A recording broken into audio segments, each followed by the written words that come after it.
भारत गोटे प्राचीन सभ्यता जो बहुत ट्रेडिशन रिचुअल्स प्रचलित अच्छे बट भारतीय होइकी भी आम यही सब पछर लॉजिक को न बुझी अंधविश्वास बोली मानिनु। ये वीडियो को पूरा देखिला परे मोर विश्वास अच्छी कि तुम बुझीज आ खुशी हम यहाँ जाणिकी कि आम पूर्वजंकर केते दूरदृष्टि थिला कि से माने आम फायदा पाई एते रिचुअल सब बनी। तो आसतु डेरी नक स्टार्ट करवा। नवरात्रि महत्व कौन केवे चिंता करिछ?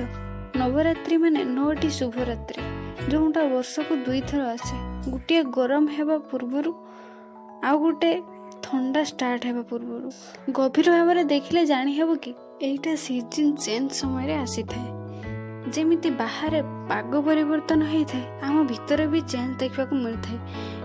यही टाइम रे बॉडी रे इम्यूनिटी सबुठु कम होता है, इन्फेक्शन हमारे चांस बढ़ी जाए।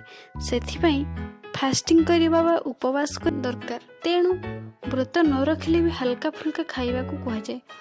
अंधविश्वास बुझाउथिबा ए नवरात्रि सिर्फ बेमारी रू बंचिबार तरीका नुह बरं 6 मास पूरा बॉडी को डिटॉक्स रखे।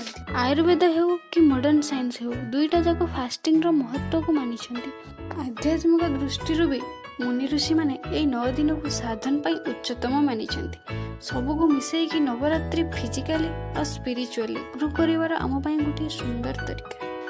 पिपल गछ कौन पाई पूजा करा जाए? एमिति एथिपाई कि पिपल गछ दिन रे बहुत मात्रा रे ऑक्सीजन देता है। महिला मानक गर्भधारण पाई एवं हार्मोनल बैलेंस पाई पिपल गछ चारिपटे परिक्रमा करने को उपदेश दिया जाए। गछ मूल रे भगवान का मूर्ति को रखिबार कारण एटा कि लोक अधिक मोटिवेट होई सही प्रैक्टिस को फॉलो करिवे। एटा को छाड़िले भी आयुर्वेद आउ अधिक फायदा मध्य कह जाइछि। एमिति भी सुनिथिबे कि राति रे पिपल गछ मूल रे भूत रही थाए।